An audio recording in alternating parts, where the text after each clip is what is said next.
Precepts incense, samadhi incense, wisdom incense, liberation incense, cloud of lighted incense, flowing into the Dharma realms, offering to the highest teachers of the 10 directions. I respectfully bow to the incense cloud Bodhisattva. I respectfully bow to the incense cloud Bodhisattva. I respectfully bow to the incense cloud Bodhisattva. I respectfully bow to all directions of space, all realms, past, present, and future, all Buddhas, the honored Dharma, the enlightened Sangha, the permanent three treasures.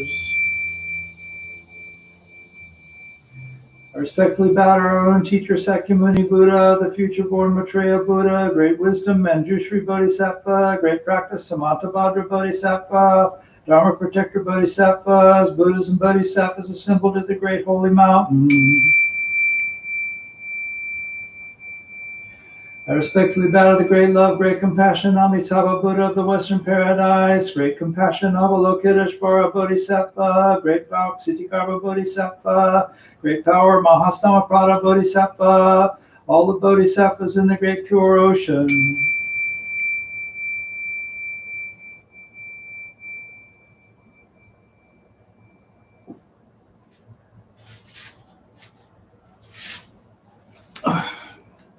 Well, good evening.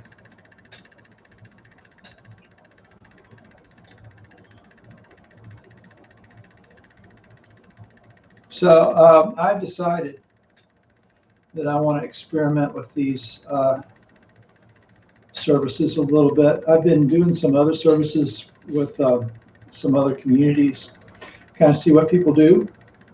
And for the most part, people keep their services a little shorter, except for the people who do like 2-hour Dharma talks and stuff like that. And so I've noticed that Wednesday nights attendance is lighter than Sunday mornings. And so I thought maybe we'd make Wednesday look a little bit more like Sunday. So I'll still do a meditation, a guided meditation, and a Dharma talk, but we'll try doing without the chanting. So give me some feedback on this. Let me know what you think, if you like it, if you don't like it, if you preferred it the other way. I want to do something that will benefit people. And I know that when you move from face-to-face, all in the same room, to sort of virtual format, it's different. So let's meditate now. So just get into whatever your meditation posture is.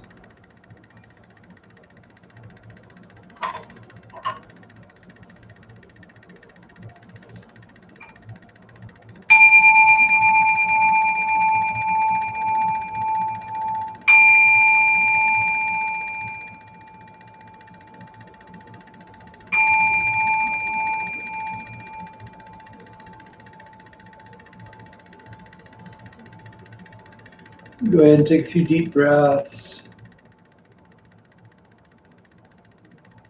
Let your belly be nice and soft so your lungs can fill in empty completely. Don't have any tightness across your abdominals.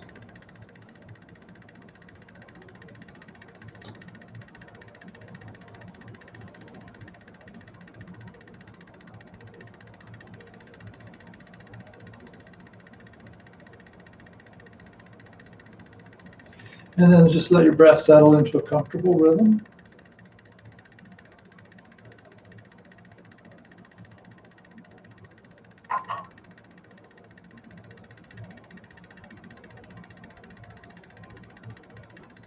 Hi, I'm Steve Nichols, president of Reformation Bible College. As you're breathing in, be aware that you're breathing in. Breathing out, aware that you're breathing out.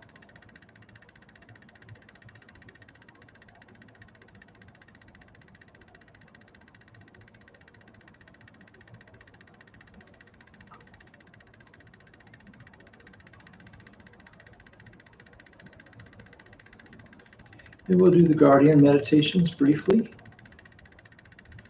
So to begin, just recollect the virtues of the Buddha. So you can use the Buddha, or you can use whatever your highest spiritual teaching or teacher is. And if you're not sure what you want to set your attention on, you can just let the words wisdom, compassion, purity ride on your breath.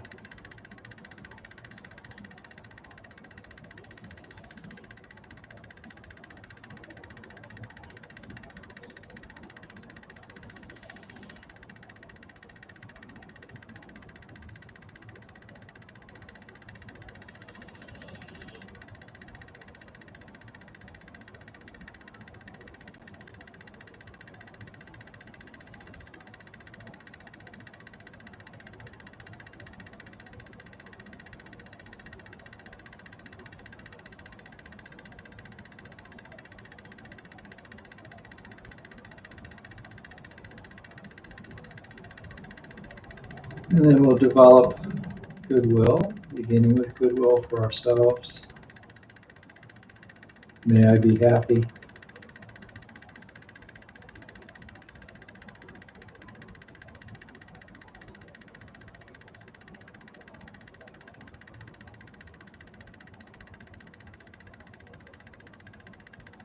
May I be free from animosity.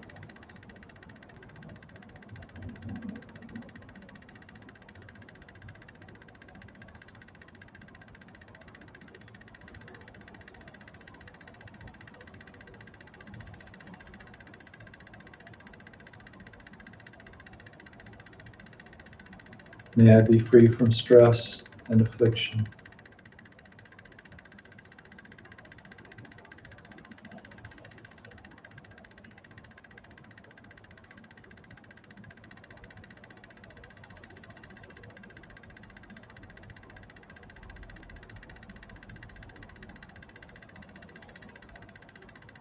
May I look after myself with ease.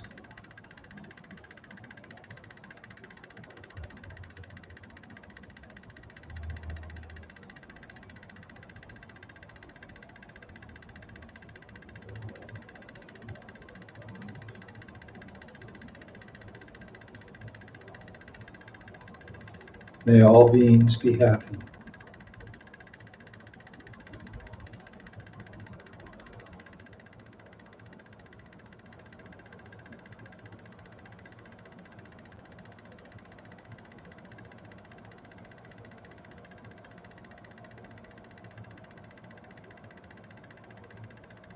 May all beings be free from animosity.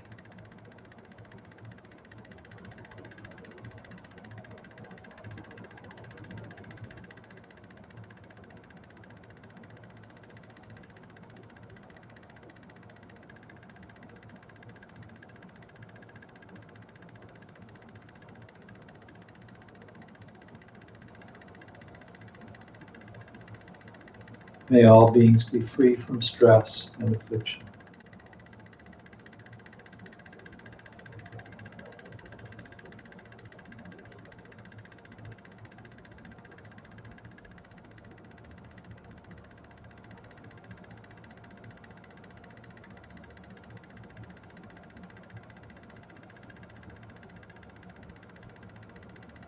May all beings look after themselves with ease.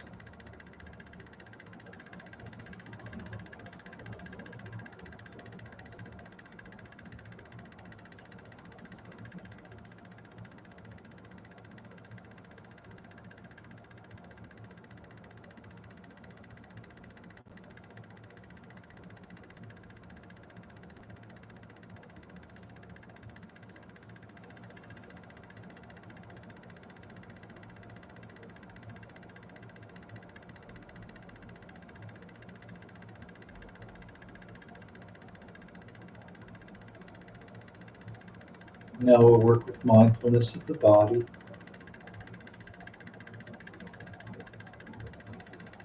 Staying aware of the breath. Scan the body from the soles of the feet to the top of the head.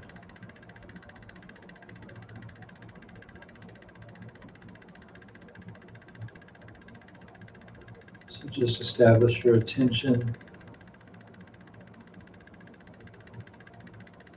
Breathe into that spot. Release anything that you can release. Accept anything that needs to be accepted.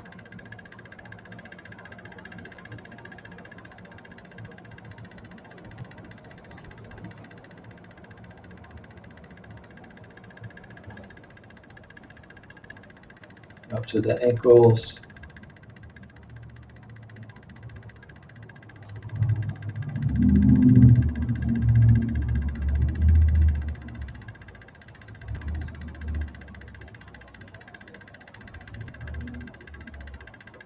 Shins.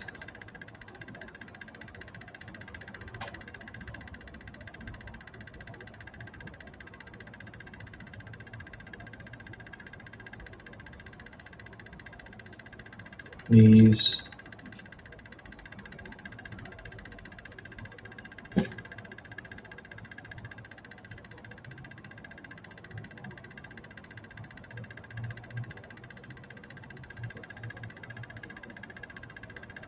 Thighs.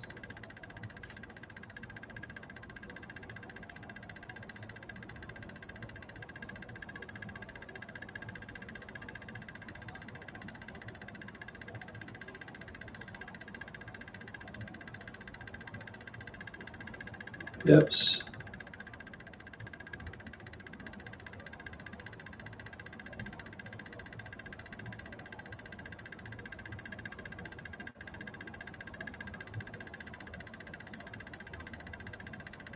Lower back and belly.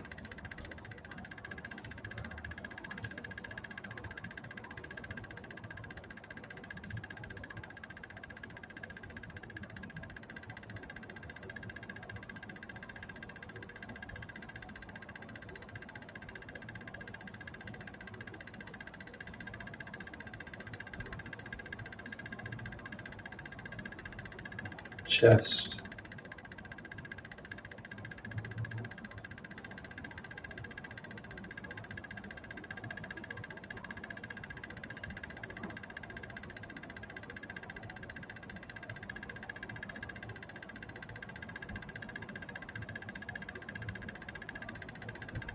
Shoulders.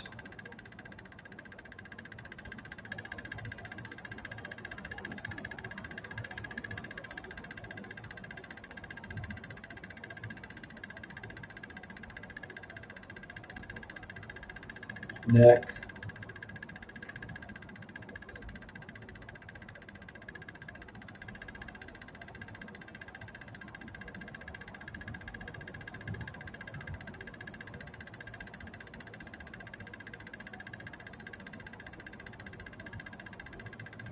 Inside the mouth.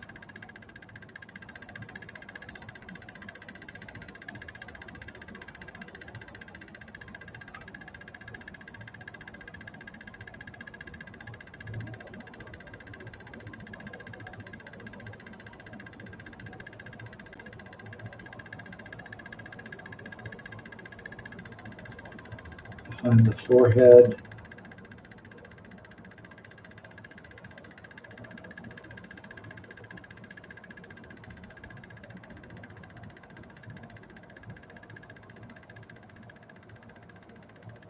Crown of the head.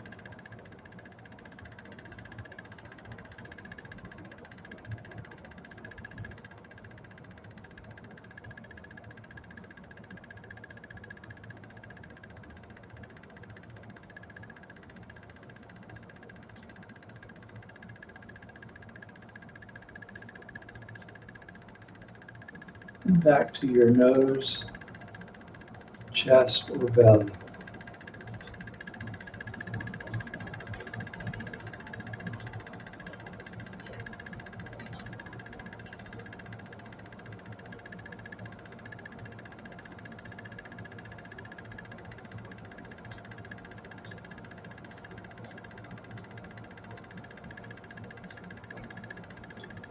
This body is subject to aging.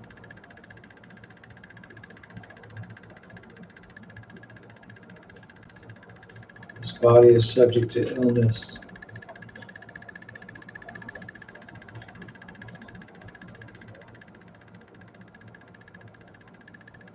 I have not gone beyond aging or illness.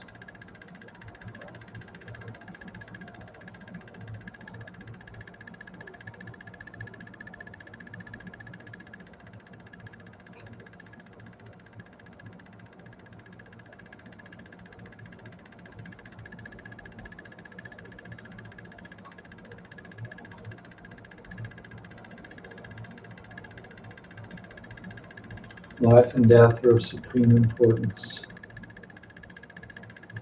Time swiftly passes by, and opportunity is lost. Each of us must strive to awaken. Take heed, do not squander this life.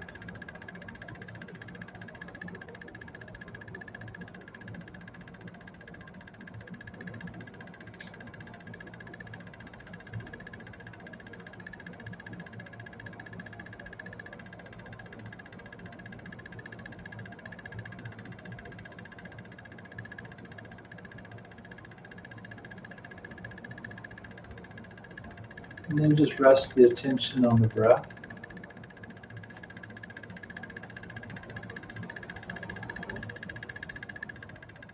If you wish, you can just observe the sensation of breathing at the belly, or the nose, or the chest.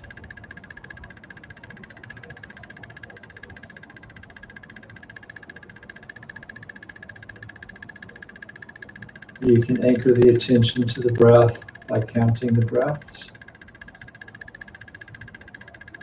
1 to 10, and then start over. Or just using an anchor word like Budo, which means awake. As a reminder to use this time to awaken.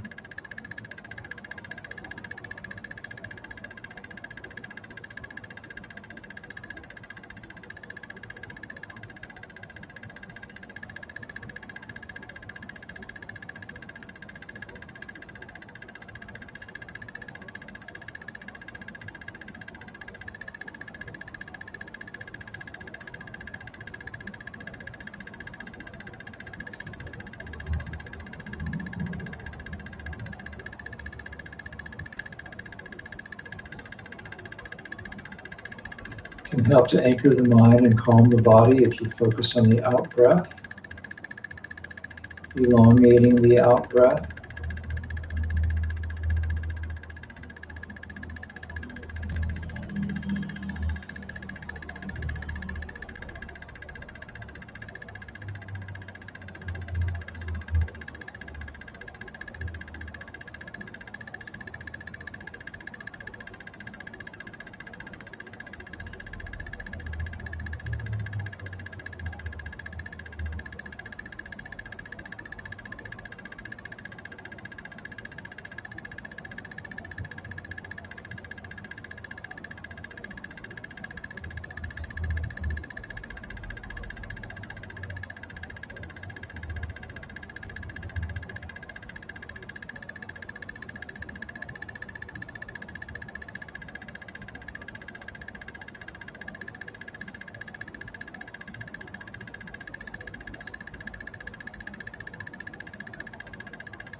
If you find that you can keep the attention on each breath, one breath at a time,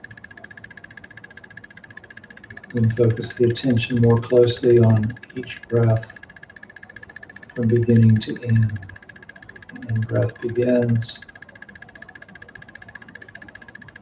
There's a feeling of fullness. The out-breath begins. There's a feeling of emptiness.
You string the breaths together like beads. The end of one breath is the beginning of the next.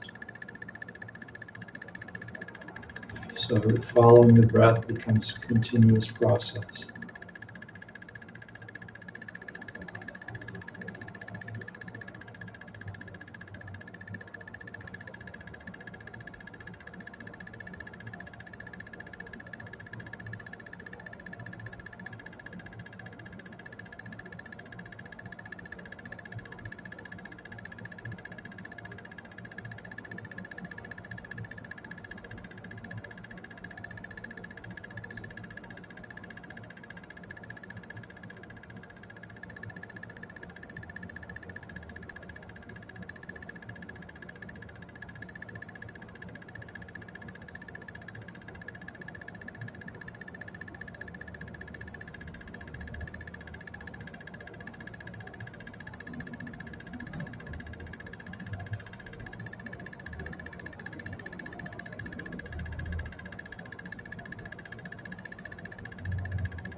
To end the meditation,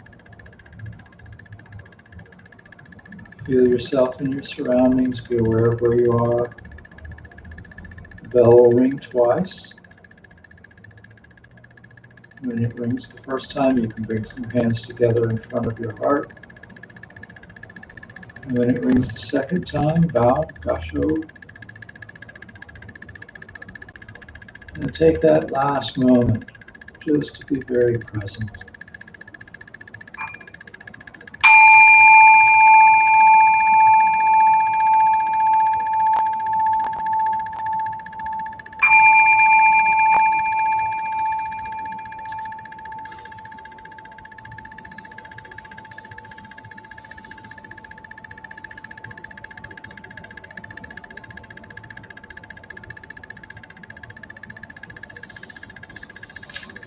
Well, I hope that went well for you. If not, I hope you did it anyway. Sometimes meditation feels really good and nice and peaceful and all of that. And sometimes it's a struggle, but it's beneficial either way. So I have people come to me sometimes and say, oh, I can't meditate. I say, what do you mean you can't meditate? I sit down and I close my eyes and my mind just goes all over the place. I want my meditation to be peaceful. So if your mind is going all over the place and you're aware of that, that's meditation. So meditation is training the mind. Sometimes it's going to feel real good. Sometimes it's going to be a struggle. Either way, it's still training the mind. It's still good. So I was talking the other night with one of the Bright Dawn ministers from, I guess, that got inducted a couple of years ago. And he and I are working together on redoing the handbook, the lay minister's handbook. I did a version of it like 6 years ago, and it never really got to the point that it should be. There was a lot of stuff that kind of still needed to get done. And so it's been in use, but we're updating it. Anyway, so we were talking about putting blessings in there. You know, what kind of blessings should we have? And the idea of blessings and that sort of thing. And I remembered a few years ago, I was invited to speak at this interfaith service at a Catholic church here in Volusia County. It's a place where I've gone for a lot of services, but this was a healing service. It was on World AIDS Day, I think, something like that. Anyway, the theme for the service was healing, and the priest had asked if I wanted to come and, talk briefly about what that meant in Buddhism. And so, I talked about how the Buddha was sometimes called a great physician because his teachings gave us a way to heal spiritual suffering. And then toward the end of the service, after everybody had talked and prayed and all that, the priest announced that he would begin to anoint people with oil, and that all the clergy would come down off of the dais if they wanted to, and that anyone who wanted to could come up and see us, and we'd pray for them and bless them and do some sort of a healing thing. Well, I didn't know I was going to be called upon to do that, and it's not really something that had much experience with, at least not exactly in that way. I mean, there's, people would come to the Thai temple and get monks to chant for them and stuff like that, but it hadn't done anything quite like this. And so, one-on-one healing prayer and that kind of thing was really outside my comfort zone. But I got down on the floor alongside it. I mean, not like lying on the floor, but got down off the dais onto the main floor, and with all the other clergy. And so I looked over at the priest is daubing oil on somebody's forehead. And next to me, there was this charismatic Christian preacher who was laying hands on someone. And there was a woman headed for me. And I thought, what in the world am I going to do when she gets there? Well, she came up to me and she told me a little bit about what was going on. And so I just took her hands and I looked into her eyes and I said something. I don't really remember even for sure what it was. And it didn't really matter to her.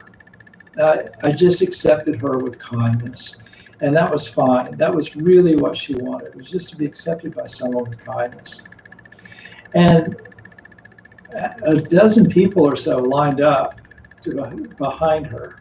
And I did the same thing with each one. I just connected with them and accepted them. And it occurred to me at some point that I could say this Pali prayer, Bhavatu Sabha Mangalang Rakantu Sabha Devata Sabha Buddha Dubhavina Sadasati Bhavantu Te, which means may you have every blessing, may all heavenly beings protect you, by the power of all the Buddhas, and then all the Dharmas, and then all the Sanghas, may you always be well.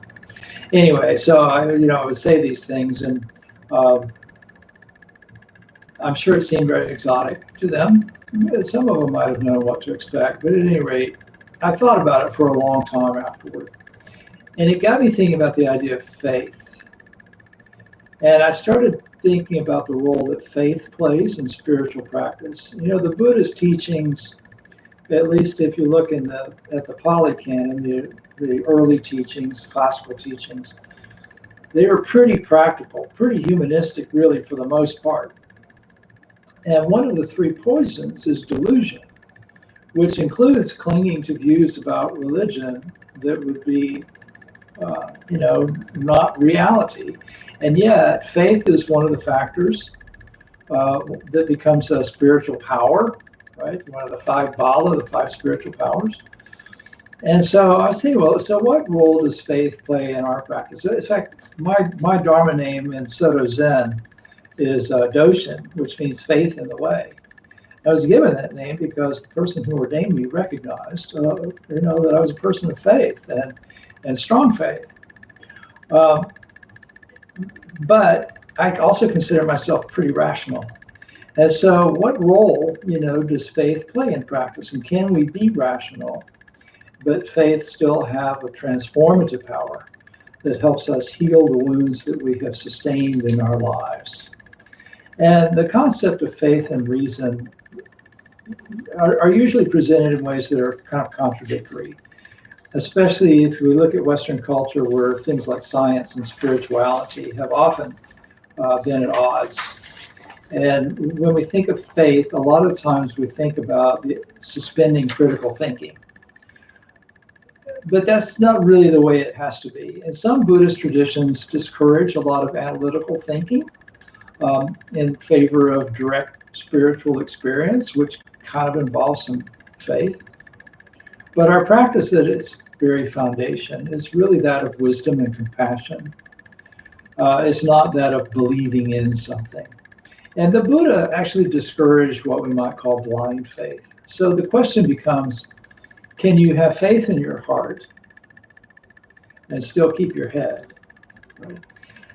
There's a discourse in which the man goes to the Buddha and he starts talking about these Brahmins from somewhere off to the west who carry water pots and worship fire. And he tells the Buddha, these Brahmins say that they can take the spirit of a dead person and they can lift it up out of the body, I guess, and instruct it and send it to heaven. And then he asks the Buddha, he says, what do you think of that? And the Buddha thinks about that for a moment, and then he says, suppose a man were to throw a large boulder into a lake. And then suppose a great crowd of people was to congregate by the shore and pray. Oh, rise up, O boulder, rise up, come floating up, O boulder. What do you think? Would that boulder, because of the prayers of that great crowd of people, rise up and float to the shore? And the man says, no, I didn't think it would. And then the Buddha asked, well, what if you were to throw oil on the lake? How much praying would it take to make that oil sink to the bottom? And the man said, well, no, it wouldn't. It's not the nature of oil to sink. And he says, so it is with any man who lies, steals, and so on, who takes life. Even though a great crowd of people were to congregate and pray, may this man after death reappear in a heavenly world. It's not going to give him a good rebirth. And likewise, one should refrain from harm and live a good life, and then that person will not have a bad rebirth. So he was saying a person's progress on the spiritual path and whether they rise to higher states of mind or sink to lower states of mind is based on their nature and on what they do, not on rituals. Our nature is mainly determined by our actions in this world and not by anything that someone does on our behalf. But we can do good on behalf of others and share the results with them. So when we do the Feeding the Hungry Ghost service, that's actually a sort of practical use of faith for universal spiritual benefit. It benefits the society. And there's a whole other talk in that, but when we practice together and we practice faith, we don't know literally if doing something and then dedicating the merit to hungry ghosts, for example, is going to benefit them. But we know that when we do something meritorious, that it makes us better people and it makes our world a better place. And so in that way, I think you can say that we're lifting people up out of hell. So it's a little bit more than, it's not literal, it's not factual, it's not something that you could test in the ordinary, kind of way of doing things, the relative way of doing things. But it's something that that when we work with, it has a positive effect. And we don't really have to believe in it literally. We can experience the results in it for ourselves. So anyway, just like today, people in the Buddhist time tended to base their faith on religious tradition and on the word of authorities who would pronounce some traditions true and others not. And the Buddha encouraged skepticism about things like that.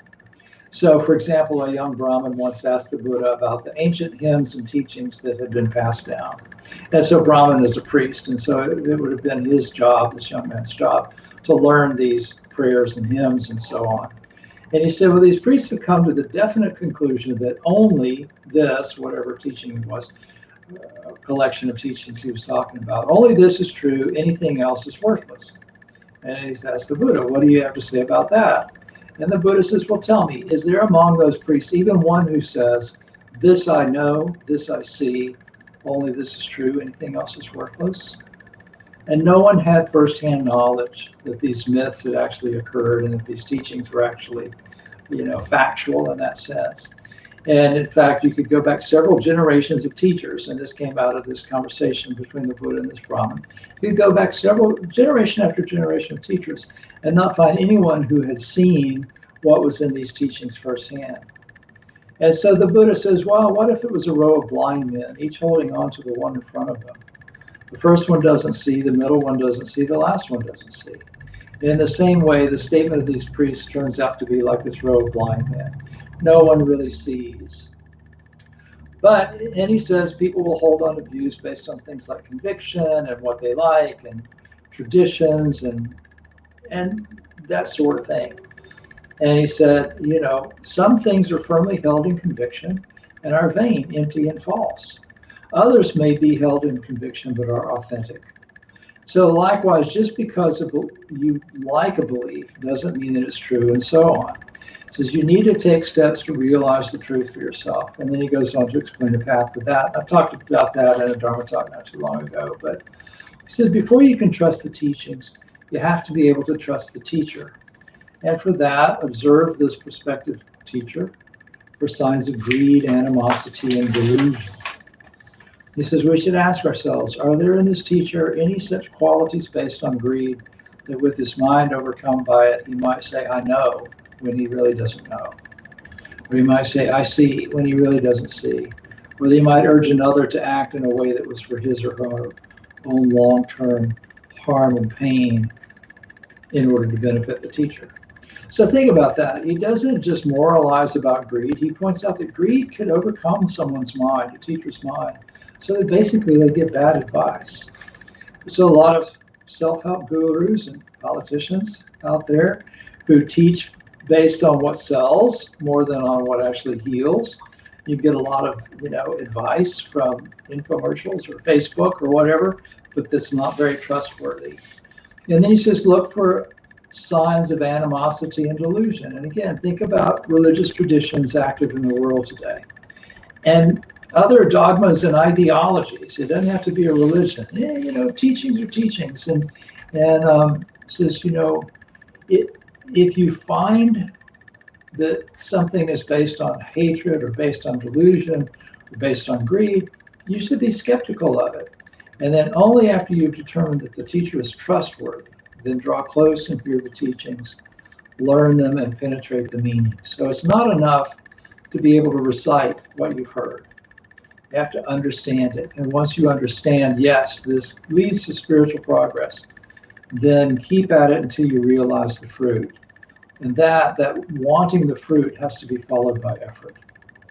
And with exertion, then the student realizes the meaning of the truth with the body and sees by penetrating it with discernment, and then cultivates and develops the truth for him or herself. So in other words, you don't just see what's possible out there and then take it on and then accept that that's true, that that's the case. You see what's possible, you see how to get there, you practice it, you realize the fruit for yourself. Once you start doing this, even picking the low-hanging fruit first, the benefits of a regular meditation practice, you'll start to feel different, feel better. The benefits of being involved in a spiritual community. I was talking to someone today who's gone through a lot of tough stuff. And, as a member of one of our congregations and the spiritual community has been very supportive. And, you look at psychological testing of people and what people do better, live longer, and which ones don't, and all that kind of stuff. Being a part of a spiritual community, a good, healthy spiritual community, makes one a healthier person, makes you a happier person. So, that's fairly low-hanging fruit, just finding a good spiritual community and a decent teacher and, and spending some time there. So anyway, faith is an ongoing part of the spiritual process.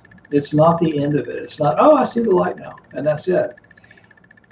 I see the teacher has attained what I want to attain. I draw close to hear what's being said, and drawing close these days can mean listening on YouTube. Learn how to follow that path, contemplate the instructions so I understand how it applies to me, and then follow the path of practice until I started to realize the fruit for myself. So, doubt can be a problem. It doesn't mean that skepticism is fine, right? Doubt can be an issue. So you're going to doubt this looking at me, but once upon a time, I was in very good shape. I used to do triathlons. It got to be a lot harder to do after my knee got smashed up in an auto accident. But back when triathlon was a young sport, I used to do it. And there was one morning I showed up to do the longest race that I had done at that point. And I was at Panama City. I was standing on the beach. I was looking out at the buoys. There was kind of a diamond-shaped swim course. It was a 1.5 mile swim. So the farthest buoy was like 2/3 of a mile out or more. And I'm standing there on the beach looking at where I got to go, and it's a little chilly, and and I'm just not comfortable. And I'm looking there and going, what in the world made me think I could do this? Well, that's doubt. This idea, I don't know if I can do this. I don't think I can do this. I was gripped with some pretty serious doubt. But then I thought about it. I knew it was possible because I knew other people had done it before. There were people that I trained with who were more experienced than I, who had done that race before, and I had done the things that they had done. And so I knew if I could do what they had done, that I could, and if they could do that, right, then I'd be able to do that swim, and I'd be able to do the bike ride, and I'd be able to do the run. I realized there was a possibility. I had drawn close to those who knew how to do it. I had done the training. All that remained to do was realize the fruits of the training for myself. And so I did the race, and I finished it. I never won a race. I wasn't that good. But anyway, this interfaith service that I was talking about kind of reminded me about when I was a kid going to the Baptist church. And at the end of the service, there was always this point where we would sing a certain song. And at that point, anyone who wanted to go up to the front and see the preacher and be saved. And there were always at least a few. If it was a really good sermon with lots of hellfire and damnation and all that kind of stuff, you might get a whole bunch of people going up there to accept salvation. So we have kind of a parallel for this in Buddhism. In fact, tomorrow night in the Zoom meeting, we've got a few people who are going to do this. So we don't go up to the front of the room and get saved. Instead of being saved, we go for refuge. And there's an interesting difference, I think, between the idea of being saved as opposed to going for refuge. So, suffering, dukkha. Dukkha is, the kind of stresses, all stresses and suffering that arise because of inconstancy, right? When we meditated earlier, I talked about, the body being subject to illness and old age and death and all of that. That's inconstancy. And an awful lot of what we experience as human beings happens because everything changes. Everything that's made up of other stuff, which is most things, is going to change and eventually become stressful because of that. And so that realization, not the realization of it, but the fact of it, is actually a condition for faith. If that wasn't true, you wouldn't need faith, right? If everything was just always good, well, what would be the point of having faith, right? But we're human beings, so we have this existential reality that things are not going to always be okay. And so faith arises as a result of dukkha. And faith is a condition for the path to liberation. So freedom from dukkha requires faith. Faith is necessary for us to transform our hearts so that we can have the resilience and have the skills that we need in order to transcend dukkha. So almost no one, I've mentioned this before, almost nobody ever wakes up and says, it's a really good day and my life is going very well. I think I'll start a new spiritual path.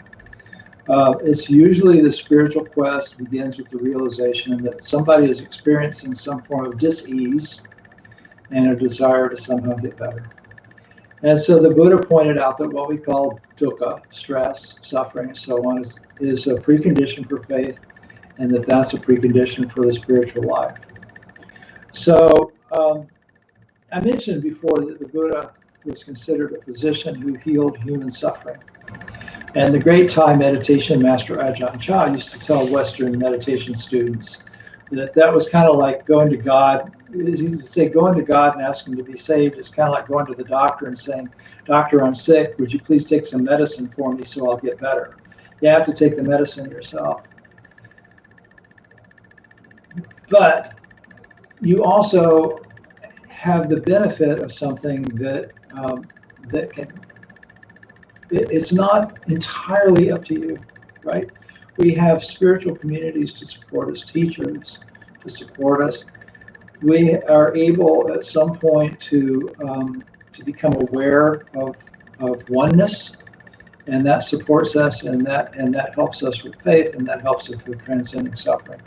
So Buddhists go for refuge sort of as a process of stepping onto the path. We've determined that the teacher, the Buddha, is trustworthy and put our conviction there. And then we focus our faith on the teachings and the community. So we draw close so we can hear. We learn how to practice and realize the fruits of the practice for ourselves. So I hope that this was useful to you. Like I said, we have some people going for refuge in the Zoom meeting tomorrow. You're welcome to join us for that, see what that looks like. And that is an act of faith. And taking that act of faith is also part of the practice. It's also part of the path, right? So anyway, it's a very auspicious thing. I always find myself very moved when someone goes for refuge with me. So anyway, we're going to do that tomorrow. I'm going to see if any of you have asked me any questions or anything. And if not, we'll do the combined dedication.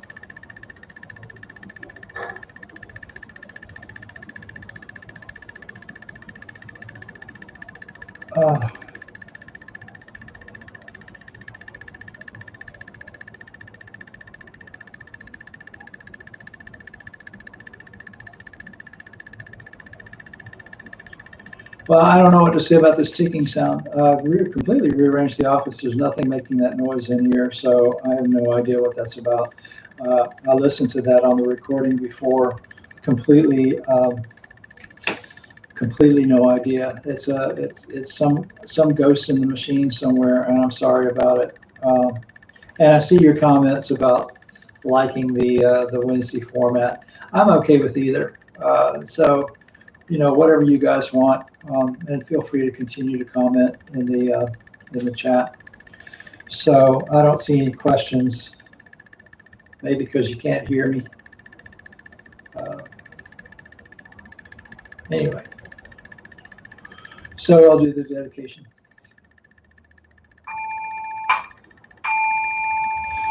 Buddha nature pervades the whole universe, existing right here now, and offering flowers, candles, and incense, hearing the Dharma and training the mind. Great merit is attained. We dedicate this merit to the great Master Shakyamuni Buddha, the all-pervading and everlasting three treasures, the 16 guardians and all protectors of their Dharma and their relations throughout space and time, to all ancestors of this Sangha and all beings in the Dharma world. May penetrating light dispel the darkness of ignorance. Let all karma be resolved in the mind flower bloom in eternal spring. May the Dharma body maintain strength and health, and years of life be lengthened for all teachers of this Sangha. May their vows be fully realized. May they live in perfect peace with Buddha Dharma. We pray for all those suffering from violence and those who grieve for them, for all those living in oppression, for all who are imprisoned who should be free, for all refugees from violence, hunger, and catastrophe, man-made or natural. We pray for the health and well-being of those suffering from diseases of body, mind, or spirit. All those working toward the healing of those afflictions. Those suffering from COVID-19. Those working to protect and treat them. And to those grieving for those lost in this pandemic. Excuse me. May they be serene through all their troubles. May we realize the enlightened way together. Sabe sata. Sadahantu avera sukha jivino katang punya phalang mahang sabe bhagi bhavantu te. May all beings always live happily, free from animosity. May all share in the blessings that spring from the good we have done.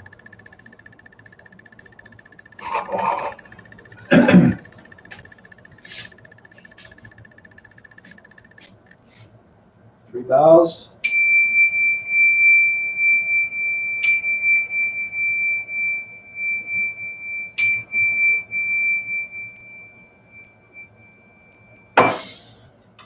And I bow to you. And thank you. Have a good evening, and see you tomorrow.